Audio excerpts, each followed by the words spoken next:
So I got on the phone. I called the only people I could think to call, because I didn't want to be an academic at this point. The only people I thought to call were two railroads that had talked to me about potentially joining. One was the Santa Fe, and one was the Burlington Northern.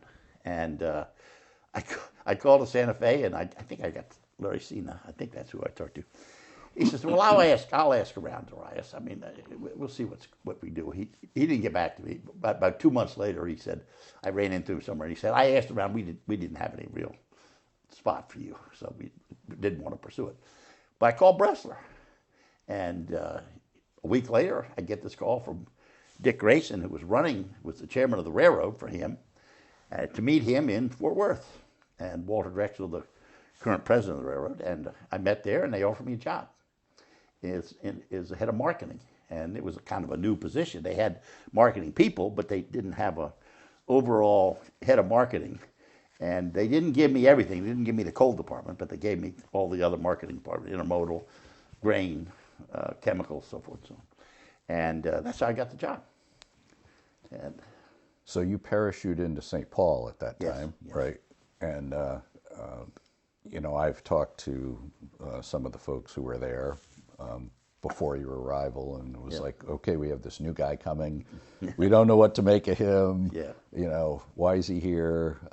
One of the stories I got was that Dick Gleason, who was running marketing at the time, had instructed his people to say, look, we don't know who this guy is or we can trust him, so you go through me, no direct interaction, which I think flies in the face of the way you operate, which is going to the people that you want to talk to rather than through some pyramid. It was awkward. Dick Gleason was obviously threatened by. He was the VP of marketing, and I became the senior vice president of marketing. I didn't really have much beyond his scope, and I always asked questions. I couldn't understand why they were doing what they were doing, so I just would ask questions, and he would make him real nervous. So I knew there was some tension there, and I had other people. The head of operations came to me and said, that guy Gleason, he's peeing on your leg. You realize that? And I knew what that meant. I said, that's okay. But we can handle that. It's not the end of the world. And so he stayed in that position, and I worked around him. And I got to know Greenwood real well because he had a lot on his plate, and I thought intermodal has a lot of possibilities. I got pretty involved with the grain guys, enough to know that our grain franchise was screwed up, and trying to figure out what to do about that. And then I started to do deals. I did what we call a voluntary coordinating agreement with the Grand Trunk and another railroad in Michigan to cooperate so that we would route our traffic together and put it on one train, and it would be a run-through train to get to service Detroit, basically, from our territory and from Detroit to back in reverse. And it was a kind of an interesting deal. It didn't turn out to be huge, but it was novel. In other words, you didn't have to merge; you just did a cooperative agreement, and you figured out what the rate structure was going to be and how you could cooperate and run your trains. And it was just like a merger, but you didn't have to go to anybody for approval, and you didn't have to pay any money for it. So it seemed to me like this is a way to go. We don't have to actually have a big merger case before the ICC. We can just cooperate our way through this. Well, it turns out that was fairly limited because we only did two in my history. I tried forever to do one with CSX, and I couldn't get it done. I could get an agreement with John Snow, who was the CEO, but I couldn't get it down to the marketing guys. They couldn't buy into the concept that you have to trust these people. So we never got anything really done, and we weren't very successful with Norfolk Southern either. Conrail, we did some stuff, but it was after I was gone. But so I was doing that kind of stuff, and then trying to come to grips with this job, and it was a little difficult because people were nervous. So at some point you move up, and Bill Greenwood moves into your position. Yeah, it was. I did a couple things that convinced Bressler that I was the right guy to run the railroad. I was pushing the abandonment cases. I had done the VCA with Grand Trunk. I had done a interesting reload operation with Soda Ash. And let me give you a little background on this. We were getting killed by the Union Pacific CNW because CNW had access to the Powder River Basin, and the commission had ordered us to make room for them. I mean, get out of the way, give them permission to build in.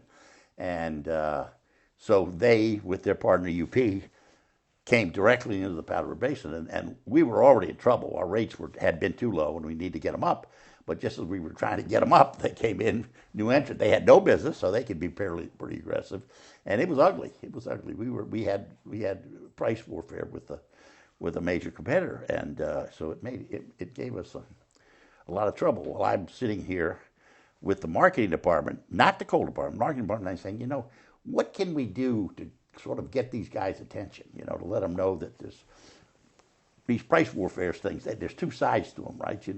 There's fun when you're taking that guy's traffic away, but not so much fun when he gets some of yours. So I had one of my people figure out a way to build a reload center 150 miles from the center of their Trona operation in Wyoming. And they had monopoly on Trona. That's what goes into soda ash. It makes bottles and all that stuff. And they had very high rates, and they had the whole market to themselves because this was a world-class deposit. We put a reload operation 150 miles away and ran trucks 150 miles. We went into partnership 50-50 with the family that was doing it, the two guys. And we got about 10% of the market. And I told my people, I said, we don't want any more than 10%. That's plenty. But I think maybe it'll make them, they'll begin to realize that you got to be careful about these things. You don't want to destabilize, as a term of art. Bressler thought it was kind of cute because we were getting hammered in the Powder Basin, and now we could do a little hammering back. Now it was not the best deal because trucking is much more costly than rail, so we knew our costs were higher than the UPs, but their rates were so high we could enter right in here. That thesis that enter. You can enter. The rates are too high. We can enter. Yeah. So that's what we did, and a couple other things. And Bressler decided.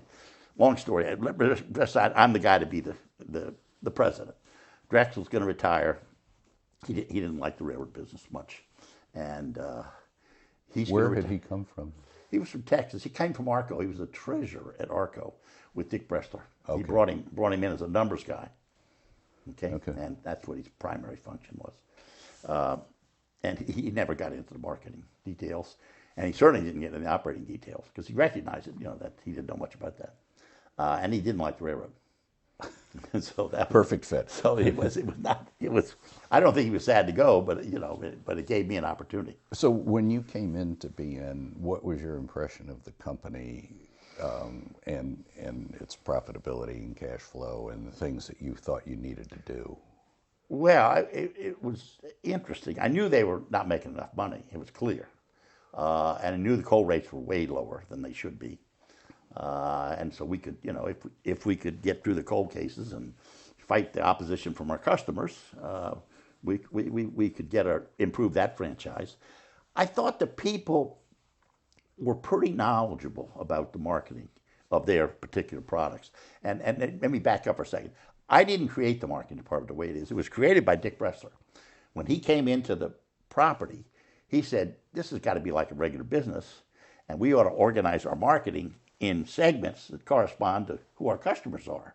So you have somebody that deals with all the coal customers, and you have somebody that deals with all the grain customers, and so you have certain common characteristics. So we need that kind of marketing department. And they were well on their way to creating it. They had some problems because they didn't have a lot of experience making rates. Because the rate prior to the Staggers Act, rates were made in rate bureaus. So you didn't have mere railroad employees figuring out what to charge somebody. You left that to a gang in Chicago, and they figured it out for you. BN had a major influence on it, but it was primarily focused through one person, that is sort of the head rate maker. And the rest of the people were involved in other activities, not making rates. And in terms of marketing, in the railroad business, making rates is key to everything. That's how you figure out what you could charge, and and how much money you're making, and all the rest. That drives everything. So, Bressler had committed us to that path, but I don't think we were very good at it initially. It took some time. So when you moved up, Bill followed you into the role of SVP or EVP of marketing, and you jumped him over Gleason to do that. Well, that was, by this time, Gleason, it was not working out real well with Dick. Right. And I was, personally, I was going to fire Gleason anyway, because once I picked Greenwood, I mean, it was a kick in the face. But not only that, but I didn't think it was working well.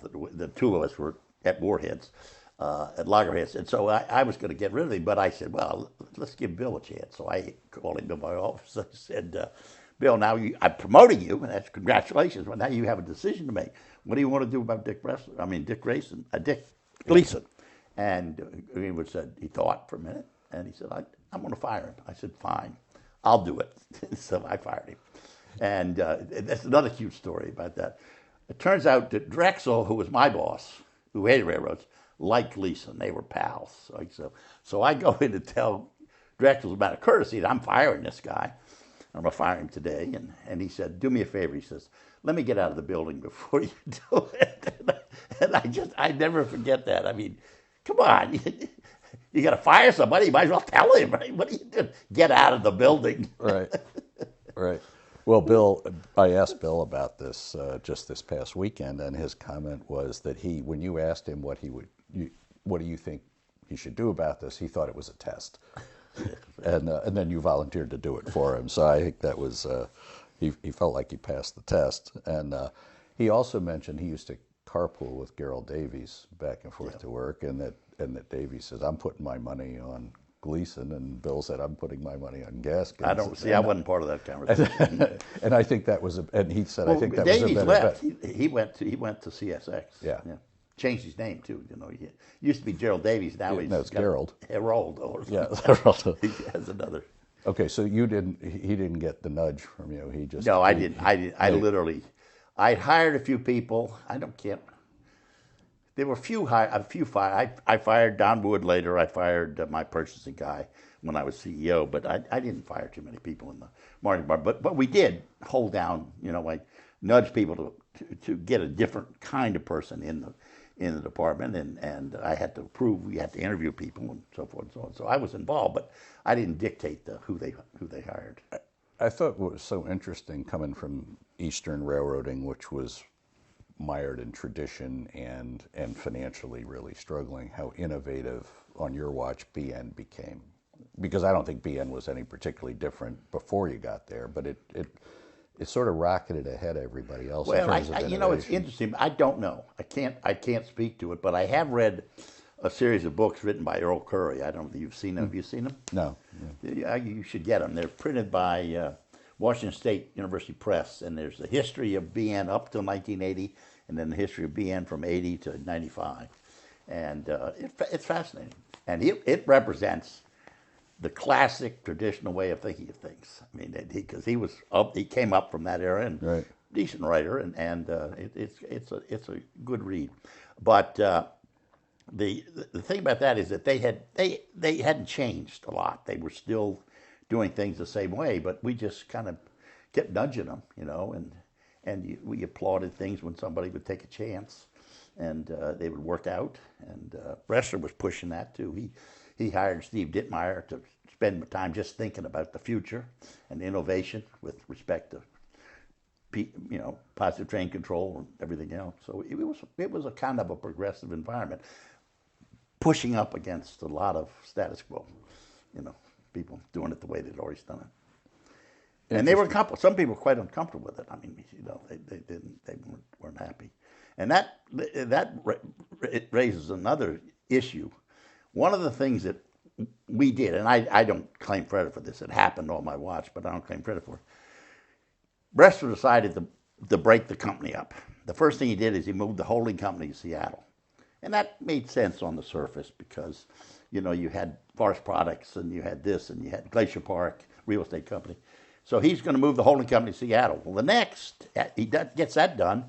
Then he comes down to the railroad and says, look, I don't want all you people in St. Paul. He goes to Bill Thompson, the head of the operating department, and says, where do you want the operating department to be located to best operate this railroad? And I didn't go through the thought, I wasn't with them on the thought process, but they picked Kansas City, which is kind of in the middle of the railroad in some sense. And so they moved to Kansas City. And then the third thing was, leg of the stool, he says, okay, Gaskins, it's your turn. Where do you want the marketing department to be? And the head of strategic planning, Mike Donahue, did the study, and he came and talked to me. We talked about it. And I have a different view of this than Bill does, Bill Greenwood. My view is that what tipped it was that I insisted that we put it someplace where we had access to an airport where people could fly out and see their customer and come back the same day. And there were only two airports that really fit that bill. One was Chicago and one was Dallas-Fort Worth, because their route system was such that you could literally see anybody that you want to do business with on one day and come back the same day, so you didn't have to be out of the office. And I thought that was important. Now, it's ironic because here we're a railroad. Where are you going to put the marketing department? And you put it somewhere where you can fly. Right. But we didn't take trains to see our customers. We flew to them. And that was what I thought was the crisis. Now, it turns out there was an alignment because Dallas-Fort Worth also happened to be in Texas, and it had low income taxes, no income taxes, and it was where Walter Drexel was from, and he ended up dealing with, I guess, a former colleague of his renting office space downtown. And the office space downtown was a little awkward. It wasn't the best place for a railroad, I didn't think, but it was okay. Yeah. And Fort Worth turned out to be a good location. Yeah, nice. But nice it was property. very disruptive. That was probably one of the hardest things we did, because it wasn't just my wife who was upset with it. It was every other wife in St. Paul, because they had a house, they had family, they had neighbors, they had everything, and we're moving the whole thing to St. Paul. I mean, to Fort Worth. Now, they didn't have to go, but, they had good jobs, and they wanted to keep their jobs. So it was, okay, here's a ticket, there's your destination. We'll give you some help with buying a new house and this, that, and the other, but we're going. And I would say 80% of the people actually like Fort Worth, because it's a small town like St. Paul, and it's kind of folksy. I mean, it's got some nice attributes. Good 20%, just their heart was in St. Paul, and they went back as quickly as they could, or didn't go. Some of them didn't go. But that was good for the company. Not good for the individuals, not good for their families, but good for the company, because you got buy-in. The people that wanted to go really wanted to go. They wanted to stick with their job. They were buying into their job and their future with this company. And I think that was a very important thing, even though it was perceived as being brutal and unfair. But I thought it was, while it was brutal, it was the right thing to do. So now that you're running the whole show, you have issues with growth and top-line revenue and cost on the labor side. Winona Bridge comes to mind, as does Montana Rail Link. I think those are things we definitely want to touch on. Well, let's talk about it. Let's just do labor strategy, because Okay. this was awkward for me, because I never really had my hands on a labor strategy. Never did, because we had a Department of Labor Negotiations, and they had a head of that, and he didn't report to me. We talked, I knew what he was doing, but I didn't control it. And when Grinstein, my successor on the railroad, came in, he came in as chairman. I'm jumping ahead, but we had split the railroad off, and he's the chairman. He immediately took over labor negotiations. That was his bailiwick. That was why he was brought in, because he was going to solve the labor problem. So I never really had my hands directly on the negotiations. So I didn't get frustrated. I didn't have to listen to it. I just wasn't involved. But I had a strategy. My strategy was to get our labor costs down, and I could do it without a national negotiation or a strike or anything else. I could do it through the sale of short line, and I could do it through Winona Bridge, and I could do it through Montana Rail Link. Now, let me take them through. I've already mentioned the short lines before. We sold this to local entrepreneurs who were all non-union, and we tied the traffic to us through contract, and they were successful. That only took part of the costs out. Then we tried to do Winona Bridge, and the idea there was we were going to set up a subsidiary run by the company, of the railroad, but separate from the railroad, and we were going to sell them the rights to operate trains between city pairs, and they would pay us for that right, and they could then negotiate their own labor contract. Would you comment on what Winona Bridge was as Oh an yeah, entity? it was a bridge in the Mississippi River, Missouri River, that where there was a rail bridge across, and it was just a spot, and we had to pick something, and we said, well, we'll call it Winona Bridge, because it was in the Northern Territory, it was part of our history, but that died because we tried that, and the court said, no, no, no, no, you're not going to get rid of your labor contracts through a double-breasting operation. That's not, we see our way through that. That's not going to happen. And which courts were they? The state courts? No, that was court? a federal court. Federal court. Yeah. Not the ICC or. No, it wasn't the ICC. We didn't get to the ICC. The court said no. You're not doing that. Yeah, the UTU sued us in federal court. Okay. And I don't know whether we could have appealed. Maybe we could have won. I don't know, but we didn't have time for that, so we had to do it some other way. Now, interestingly enough, we did Winona Bridge because we had already had success in the southern part of the railroad with our expediter trains. These were trains where we got agreement to run two-man crews under the normal labor agreement, but just two people on them. And they were for short distances, for intermodal movements of about 500 miles. And they were profitable, and we were growing it pretty aggressively. But we couldn't crack the northern tier because the people in the north were most secure. They were least sensitive to truck competition and anything else. They just had these jobs for life, and they didn't see it the way we did. They didn't see that we had an opportunity to make things better for everybody. They thought it just, you're going to take our jobs away from us through the guise of these expediter trains. So we never got expediter trains in the northern tier. We got struck down by the courts with Winona Bridge.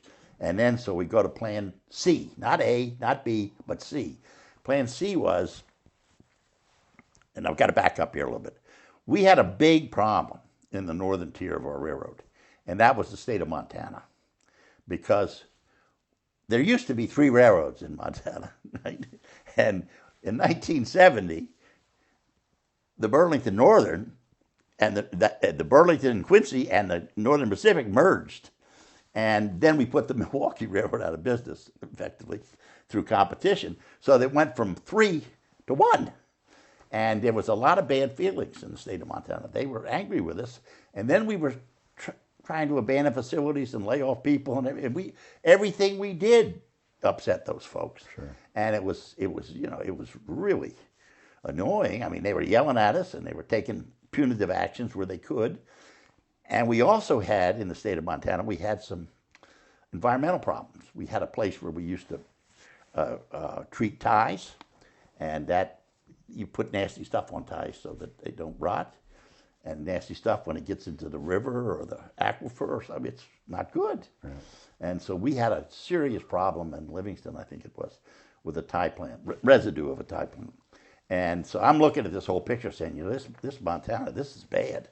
I mean, I'm not getting any headway with the politics of this. I can't schmooze these guys because they're mad at us. And every time I try to do something to raise our profitability, reduce our plant size, they're killing me. So I was with my short line sales guy. We were flying across Montana. And I said, his name was John Hall.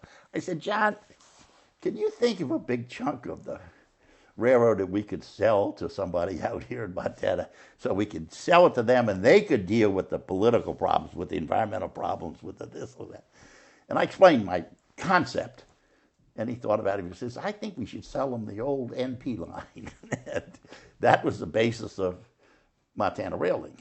We got some investment bankers. They went out and tracked down people. They found Denny Washington, who was a famous entrepreneur in Montana, who had a trucking business and was, at that time was a billionaire, I think, or close to it, and very well connected with the state people. He had given $1 million to the University of Montana for their football stadium. Everybody knew him. His wife had been, Miss Montana. Miss Montana kind of thing, yeah, when she graduated. And so he's a very prominent guy and a pretty good businessman. So we went to him, and we constructed a deal.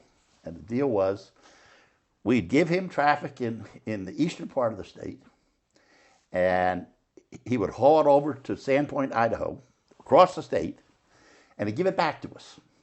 If he took any traffic on the line for his own account, he got to keep that.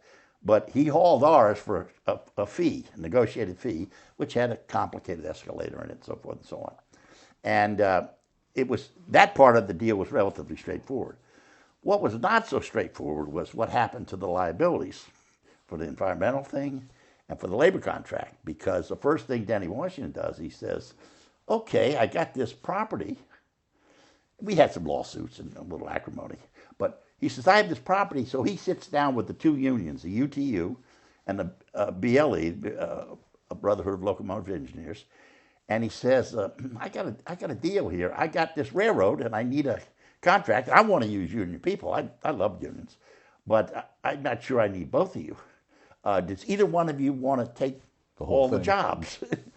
and then there's a cooker. We can only use two people on these trains because we're starting up. We need to have our costs. Well, BLE put their hand up. We'll do it. We'll do it. UT said, absolutely not. We want that caboose on there. We will only take our jobs. We don't want the BLE. So then he said, fine.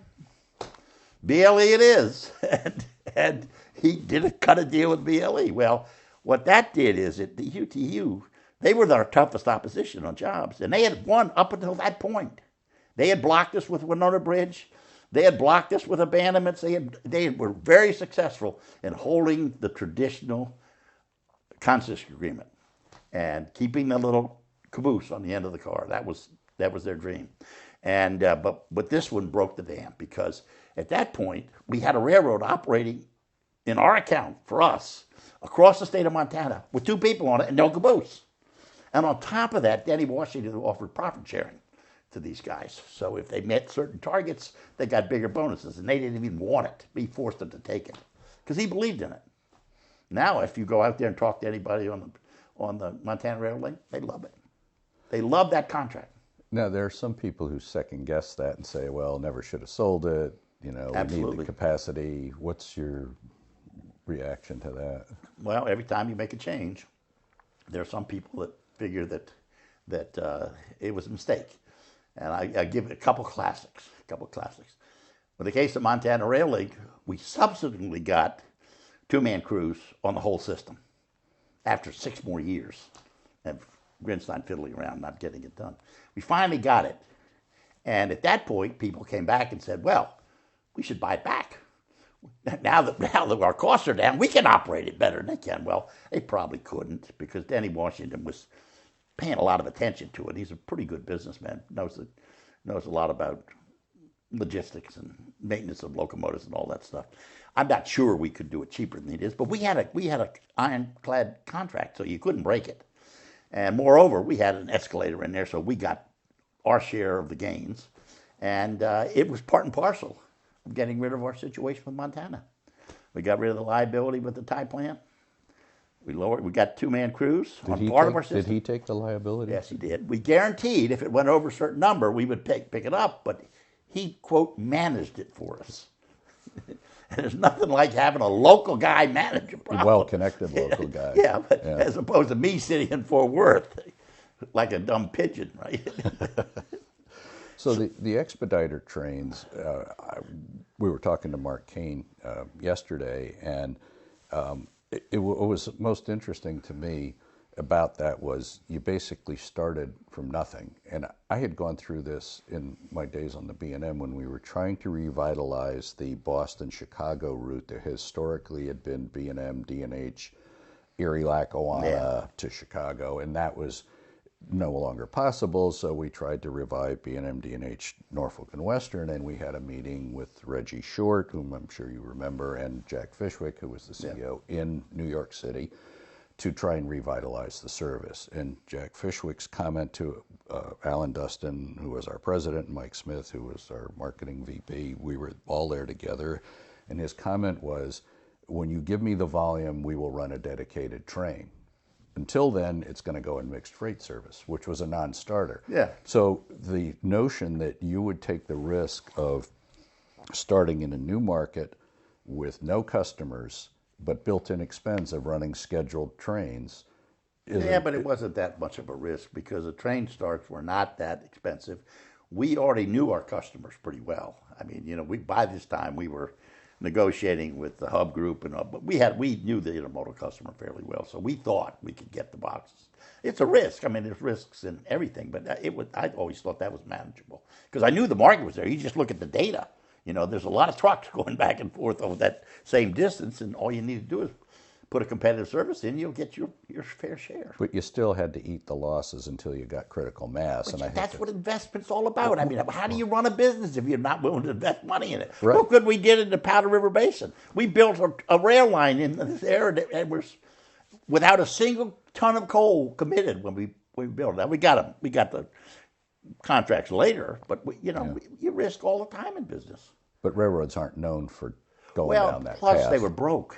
Right. When a railroad is broke, then who calls the shots? It's the comptroller. It's the finance guy. Says we don't have any money to rise. We can't do it. But BN, it turned pretty quickly. It was a cash generating machine, even though our earnings were substandard.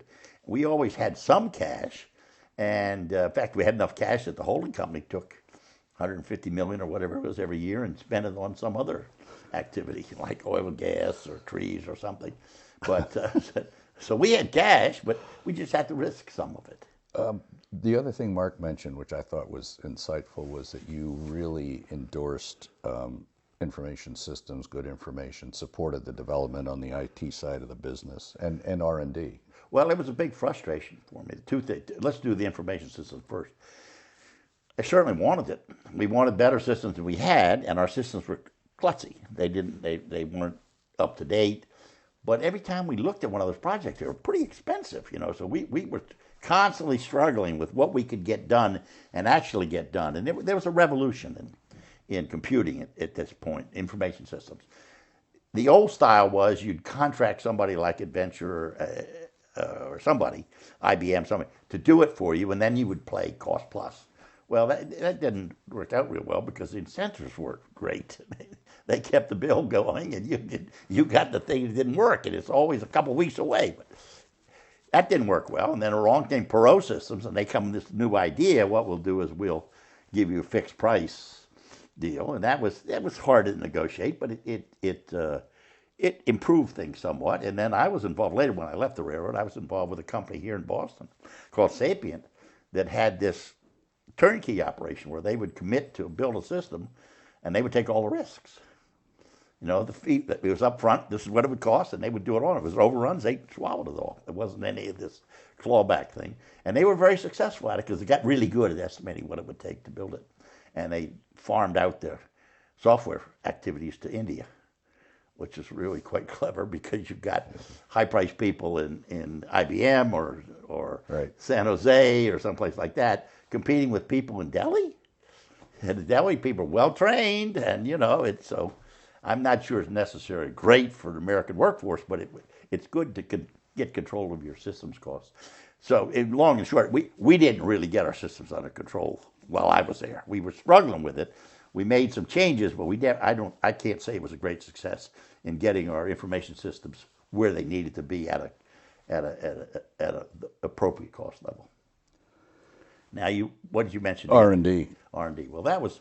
Again, we played in that, but that was really Steve Dittmeyer's responsibility. Bressler saw he couldn't believe the railroad didn't invest in research and development. And so he specifically hired Steve Dittmeyer, who's a MIT graduate, railroad guy ran an Alaskan railroad system for a while, but knew the technology very well. And he had a whole series of innovations that he was pursuing.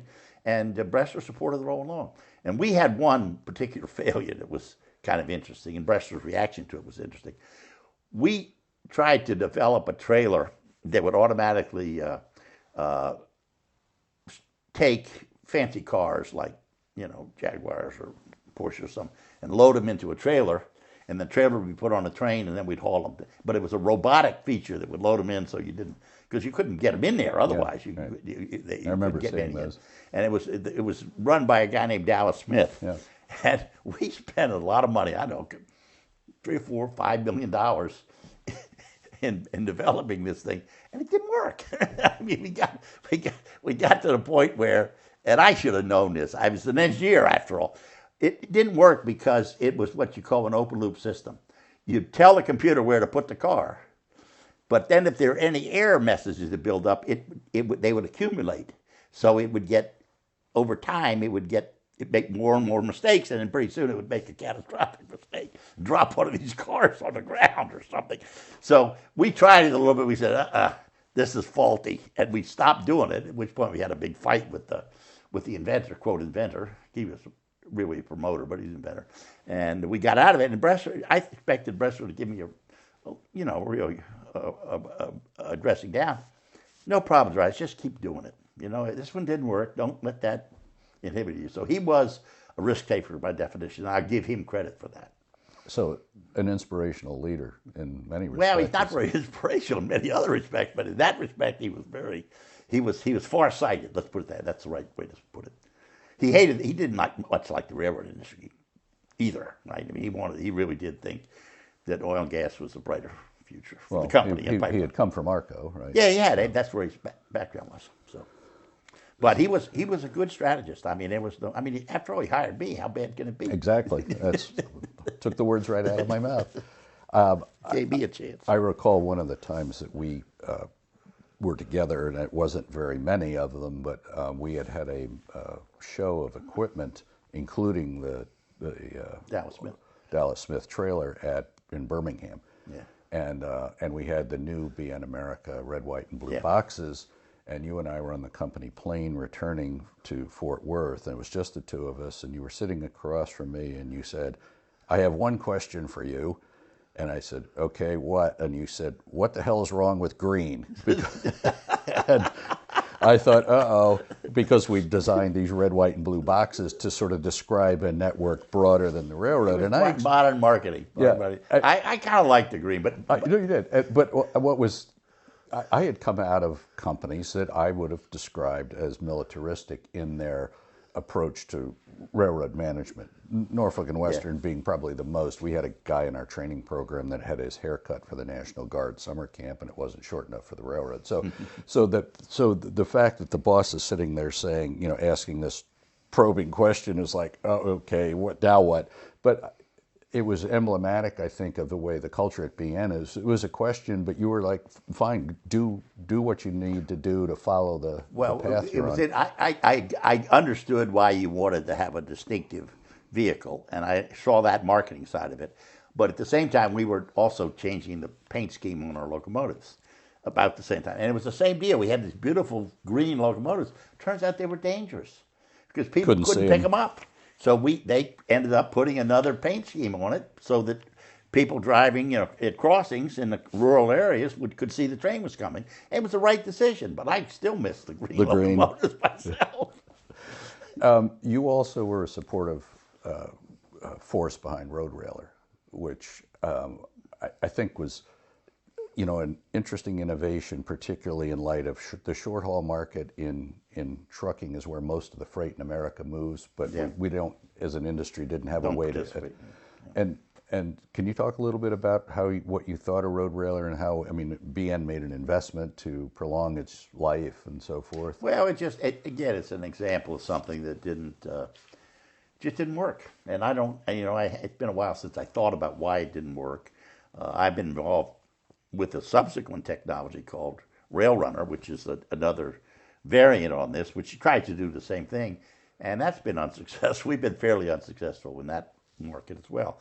So, this just goes with the territory. When you make investments in new technologies, sometimes they don't work out the way you think they're going to work out. But Rail Runner's still around. It's still around, and we're currently, this is beyond the scope of this interview, but we're currently trying to sell it to the British rail system because it has much more application in foreign countries than it does in the U.S. The reason is we have the double stack clearances everywhere. Yeah. So if you're going to run intermodal boxes, put it on a double stack train, load them up, get them there with two people driving the train, and that's it.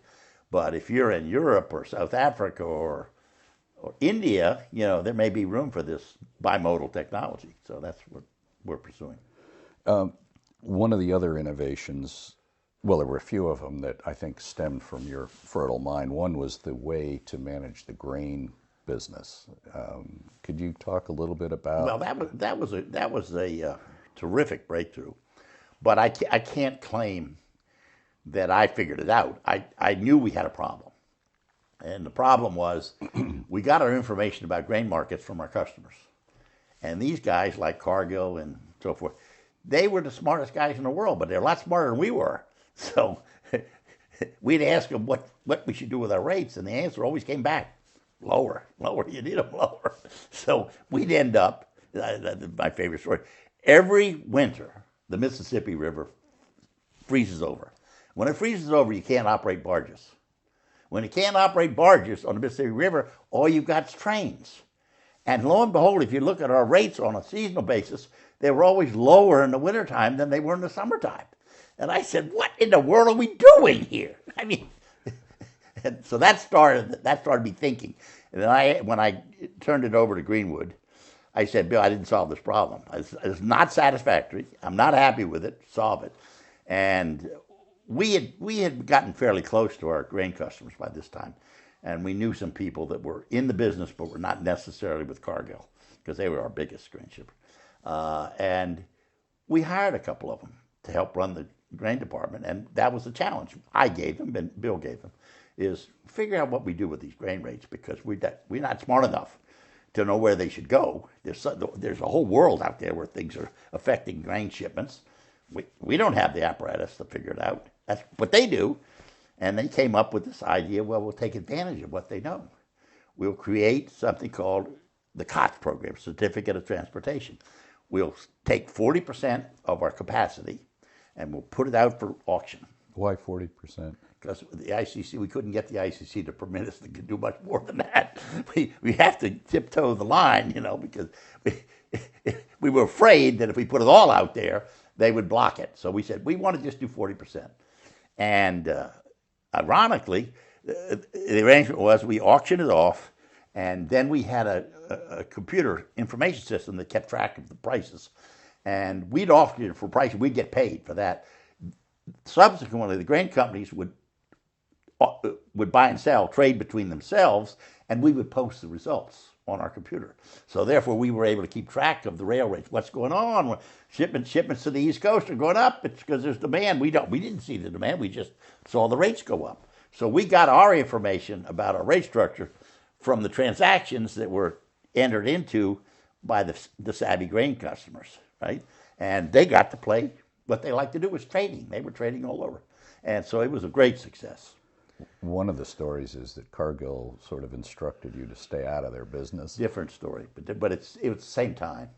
Yeah, they had a big position in grain, and they were pushing the railroad around, and they tried to push us around, and I said, well, wait a minute, I'm thinking about going in the grain business. Maybe I should build a couple of elevators, and I think with our transportation component, maybe we can play in this game too. I wasn't serious, obviously, but they went away. It didn't bother us after that. The other aspect of it was the cost of equipment, and the fact that you had during peak season had to bring in leased cars. Yeah. And well, see, this was both a challenge and an opportunity. We had been capital starved. In spite of, I say we had cash flow, but we've been pressure from the financial part of the railroad and the holding company not to spend it all on equipment. So we tended to nudge our customers into buying equipment. And we do this by not having equipment available. So if they needed it, they'd buy it. And then we operated on our railroad. So we had gotten to a situation where a lot of our equipment was in shipper-owned units. And it worked when you were cash poor. And so, but as we got to be a little more affluent, it didn't necessarily make sense, particularly because we couldn't control it. If we're not controlling it and they sit on it, then we don't have the equipment to use. We can't use it most effectively. So we resolved to kind of get out of that. Well, Bill related a story about you sort of sticking your head into a meeting he was having, trying to solve the car supply problem and the fact that lease cars were so expensive during peak season. Well, here's was the problem. We knew at that point we had money. We could buy some of these cars. We were going to go out and the grain companies typically owned them, but they would lease them to us. That's the game we were playing. But you could, at what price? And they were pretty good traders. You'd sit down and negotiate. The prices were always pretty high. So they were trying to figure out how do we get this price down. And I suggested that we have what I called at the time a Dutch auction. It's an auction system where you say we're going to buy 1,000 cars, 10,000 cars, but and we will pay the market clearing price. Now, what that does is everybody tenders a price that they're willing to accept, and you take the lowest prices up to 10,000, and that's the price that everybody gets. They can't complain because everybody that takes it is getting a bargain. They were willing to sell it to you for 500, and you pay 600, so they're happy. And so we put this quote Dutch auction system in, and the big shock for everybody was that the cars were really cheap because they had a lot of cars, and this particular auction process has the incentives that get people to tell the truth about their reservation price, and other systems don't. When you go to a guy, I'd like to buy your house, you have a tough time figuring out what that price is. But what he'll actually take rather than have it sit empty was a lot lower than they were willing to reveal to us. Right. It worked beautifully. That particular event really upset the grain company because they were taking a beating on this. They had these cars under lease and they were paying $1,000 and they ended up giving to us for $300. That hurts. Right. Right. But there was a glut. So yeah. That's prices reflect what the market will bear. You don't always have to take advantage of other people's misery. You guys also installed shuttle trains, which was, I guess, an innovation at the time. Not really. I mean, other people did it, but we pushed it hard. And this gets back to rates. We knew that these big elevators were much more efficient, and they could load a whole train very rapidly, and we could move the grain to destination. So we knew we wanted to go in that direction, but how would we get there? Well, what we did is we just give them sufficiently low rates. We gave an incentive in the rate structure to build the facilities that would let them load unit trains. And that's all it took. And then they started raising money, and they were doing all the financial part of this thing, and they were in. They were into the game. So it worked out beautifully. And now it did create some problems because some elevator operators didn't have either the courage or the finances to play in this game, and they got hurt because they were stuck with the high rates and they didn't get the benefit. But that's what happens. Right, right. And now at this point, the transition is all complete, and BN's got a wonderful grain organizing system. I mean, they have all these efficient elevators of size that can load unit trains, and we really move the grain quite effectively. So the railroad is a part of a holding company, and the holding company's not in love with the railroad. Well, they love us because when we give them cash, but they don't choose to invest heavily. Their choice of investing, this is in 87, 88, their choice of investing was to take the available cash and put it in oil and gas, El Paso, the oil properties we had, somewhere other than the railroad, because they thought it was a better long-term return. And they may have been right, but it turns out with history, the railroad did pretty well. I mean, Buffett ended up buying it, and he paid top dollar for it. So it was a pretty good investment from 1980 to 2006.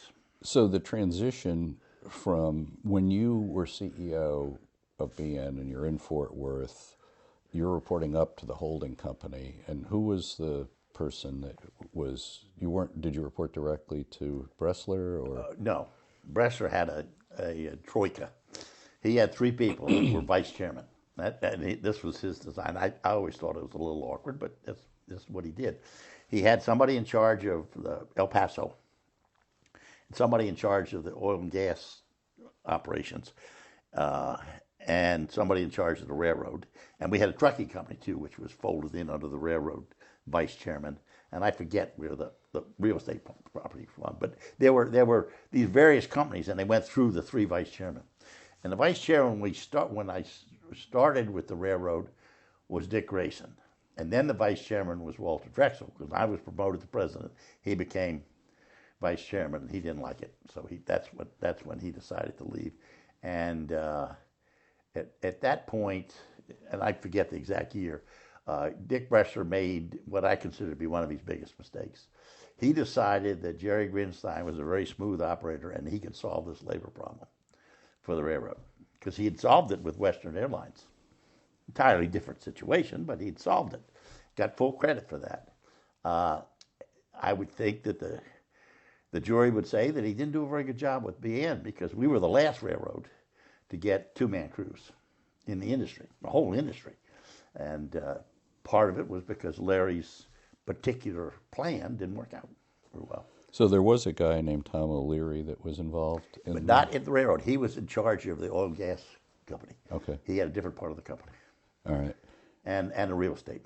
And there was a period of time, which I've only heard a little bit about, where the railroad was going to be loaded up with a bunch of debt. And It was loaded up with debt. But you took a stand. No, let me back up and give you the Okay, full story. There was a lot of attempts to do some financial engineering to improve shareholder return. And one of the first attempts was they were talking about doing a buyout, leveraged buyout.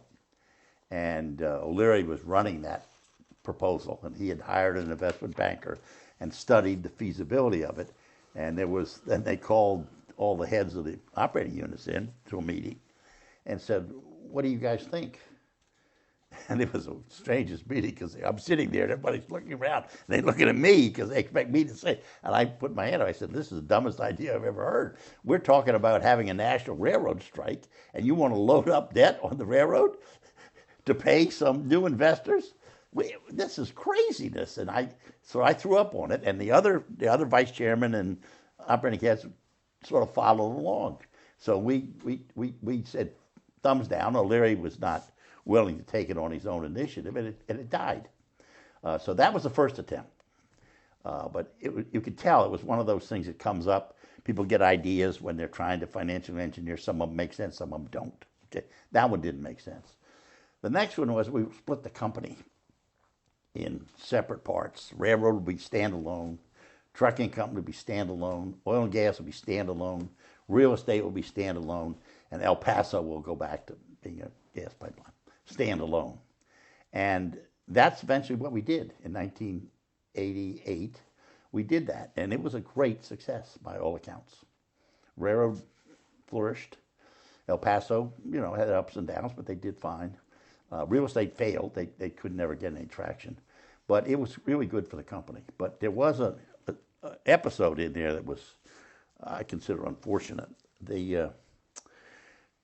In order for this transaction to work for the real estate company, they were told by their investment bankers that they needed $1 billion worth of land to be a credible market presence in real estate. And they had arguably 800 million worth of land that had been owned by the railroad, but was peripheral. It was in industrial parks and stuff like that. So they came to the railroad. They said, "We want more," and I said, "Well, I can't agree with that. It doesn't make sense because their proposal was they wanted to take control of the land that the railroad operated on and lease it back to us, and that didn't make any sense because we were trying to separate these things apart, and we needed our right of way. We needed to monetize that. We needed to benefit from it. We needed to manage it. So I said, we can't go along with it. And there was a meeting in Dick Rush's office where I was there, and Tom O'Leary was there, and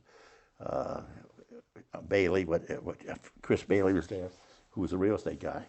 And Bressler heard the arguments and said, "Oh, I agree with you, Bryce. That's fine. You can keep your land under the railroad." Well, that's what I thought was the answer. Well, it wasn't the answer because then when the deal got ready to get done, we look at the documents and they have a bunch of land under the railroad included in going to the real estate company to get to their target of $1 billion. And I said, not going to sign these documents. And Bressler was confused. He said, "Well, I thought we had agreement." And we did, but it was not the agreement they asked me to sign. So I just said no. And I got my way, but it was dicey. It was not a pleasant situation. And the worst thing is, Grinstein was supposed to be backing me up, but he sent me to the meeting by myself. So, and what's that all about? If you really think I'm on the right course, where are you? He wasn't there. He's not into confrontation, I guess. So, but it worked out. So at one point, But the troops, I'm sorry, I'm jumping ahead, but it turns out the unfortunate part of this was that everybody found out about it. I didn't do it, but there were people in the room, and the word just spread over the railroad. So it was pretty ugly in the sense that here it is, the whole of the company's proposing to do something. Gaskins says no, threatens to resign. I mean, you don't need that when you're running the company. It was not necessary, but it worked out okay.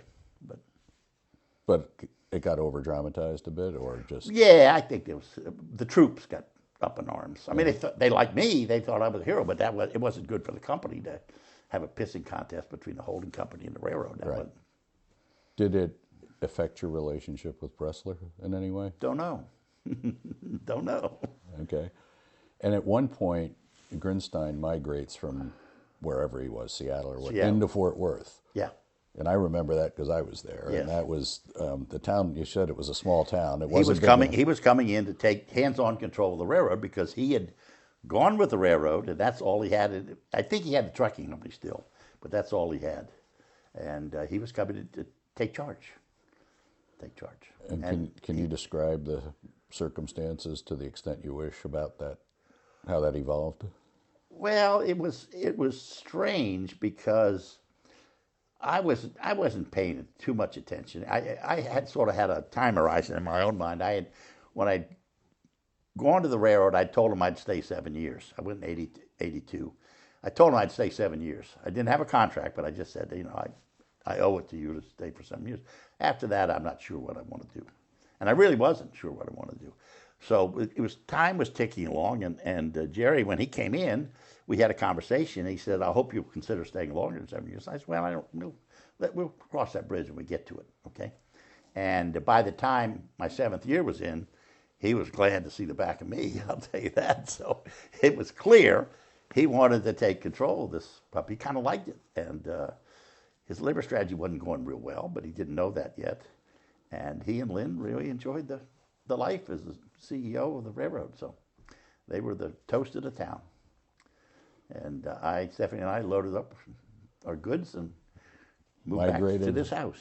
That's what it was all about. So it was not. He was happy when I left. I'll tell you that way. He was so happy he put me on the board, which was very awkward. I didn't want to be on the board. He said, "Well, you really should be on the board." Well, he was being careful about things because he didn't want it to be an overt breach. So he put me on the board, and I went to 2 years of board meetings, and I said, "Nah, this doesn't make any sense because I'm not getting the full story about what's going on. I don't want to be critical of you because you're my successor, and I don't think that's helpful. So I'll just get off the board." Maybe he thought he was diffusing that kind of criticism. I don't know. I don't know what he was thinking. He tried to get me a job as the dean of the business school at University of Washington, which I declined, and I just showed I had no interest in that. So he has a way of trying to reward people at the same time he's nudging you out the door. So it was amicable that I left. I think the troops were not happy about it. But no, as one of those troops, I could say absolutely not. Do you? One question during your time there, for 7 years, are there times when you got bored with being? It wasn't too boring. It was. I was getting tired of the meetings. When we first went there, we had all these staff meetings with Gleason, and they were just dog and pony shows, and we weren't getting anywhere. And I found that boring, but I didn't.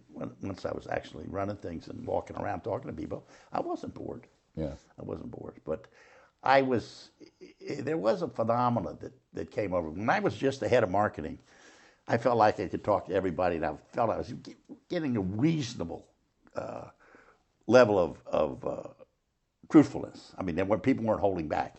As soon as I became the CEO, it was a different ballgame. People would not. I mean, you could just see the gears running in their heads. What's he want? What's he want me to say? So it kind of chilled the communication flow because we were on the same team when I was the head of marketing. When I became the CEO, well, we got marketing, we got transportation, we got this, we got that. Everybody's got an agenda, and I'm supposed to figure out, and so that part of it wasn't the most fun. I'm reading this book now about the CIA called Spy Masters. Yeah. And in it, one of the roles that the CIA chief has is telling the truth to the president, whether he wants to hear it or not. And this takes the course from the beginning of the CIA after World War II up to the present.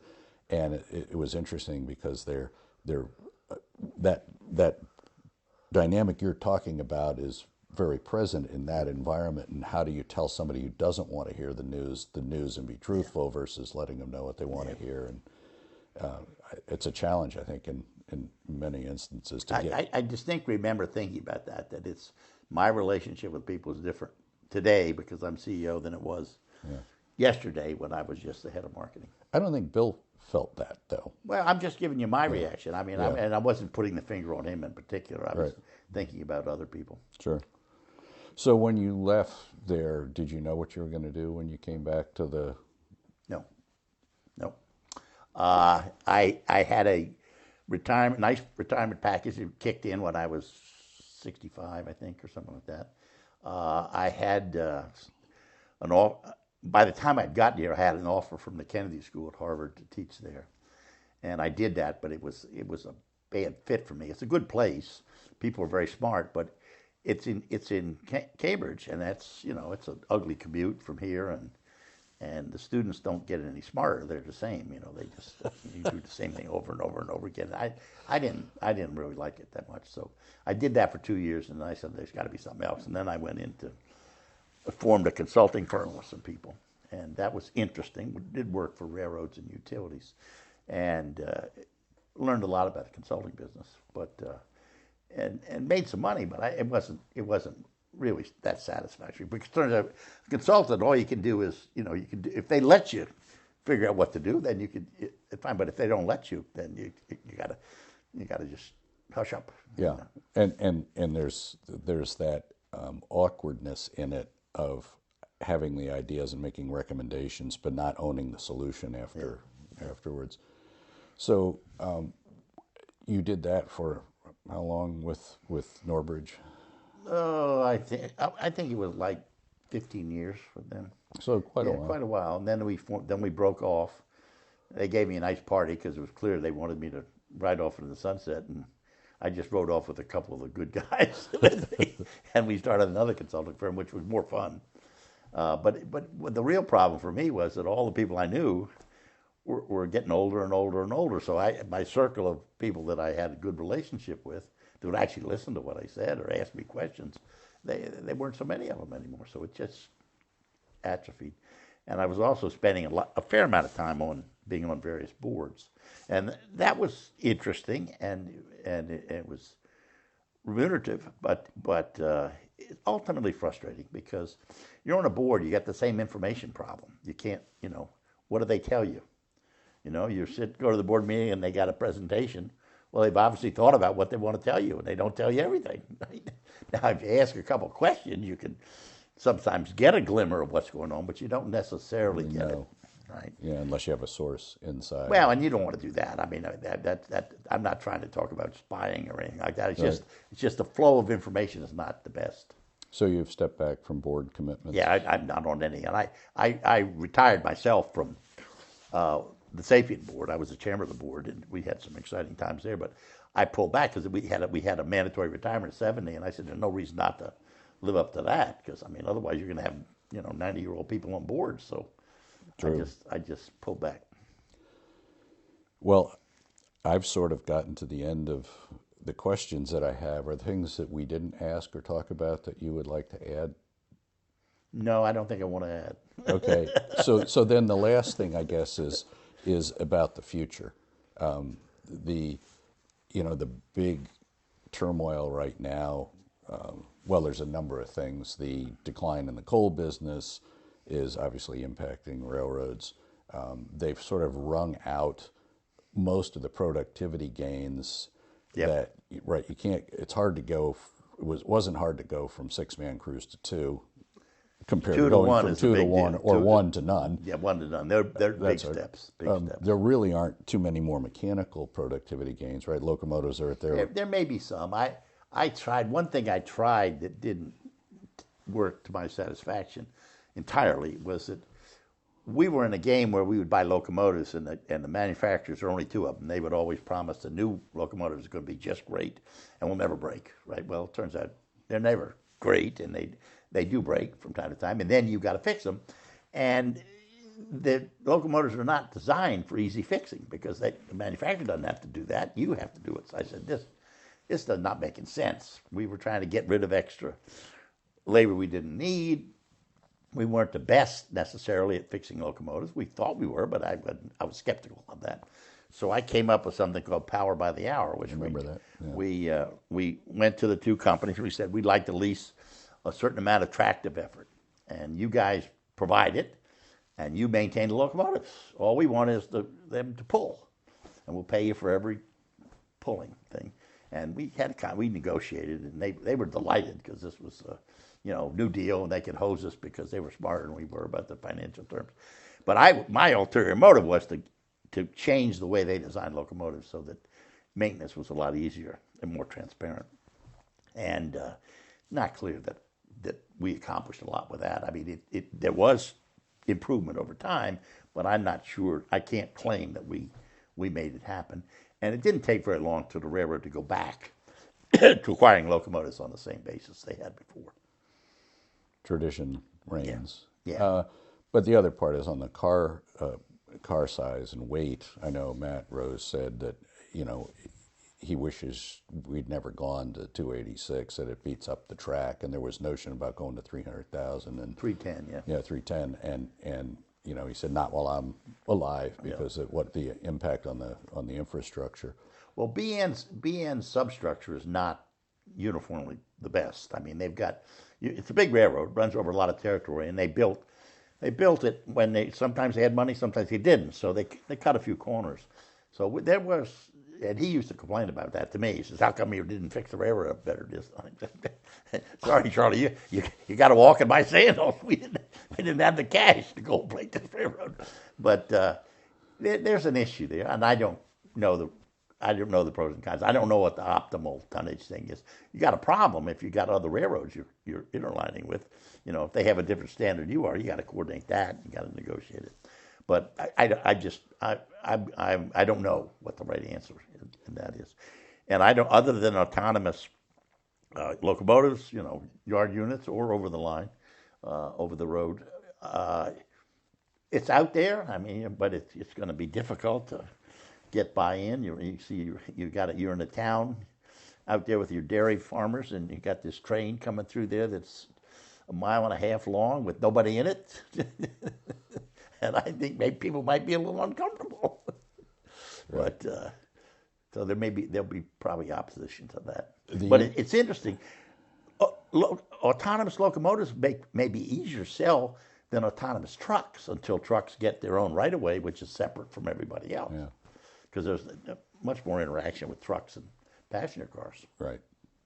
There was an interview on 60 Minutes with the woman who's a scientist with one of the autonomous truck companies, and she said this truck, pointing at the truck, and has this array across the top of the cab that looks like a fire vehicle or something, but they're all cameras. And she said this vehicle can make decisions 14 times, I think it was, or 20 times faster than I can as a driver. And so it's consummately safer in a variety of conditions. What hasn't solved is the perception of, I think there was front page news when an autonomous vehicle killed somebody in Nevada, I think it was. We can kill 30,000 people a year on the highways. That doesn't make the news, but one autonomous vehicle accident does. So there's that shift in culture away from, fear of the unknown, I guess. Well, and I think you do have an issue that you've never really resolved who pays for the highways. You see, because the railroads have been saying for years that trucks should pay a bigger share for highway maintenance. I mean, it's self-serving because we'd like them to have higher fees so we could raise our rates, right? Yeah.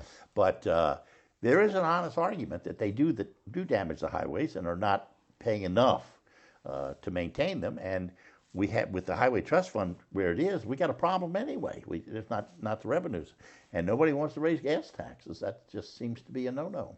I remember the Clinton administration, they proposed a 5-cent gas tax to go into beef up the highway trust fund. That proposal lasted 1 week, and then it was taken off the Well, table. didn't Ross Perot talk about raising the gas Yes, taxes yeah. when he ran for president? But we've compounded the problem by higher fuel economy in cars. Oh so yeah, lower more electric vehicles. and more electric vehicles, and now with this pandemic, people not driving See, as much. that's something for some other policy entrepreneur. See, when I was in the old days, it was easy. We knew what to do. Now, these are really hard Yeah, questions. they are.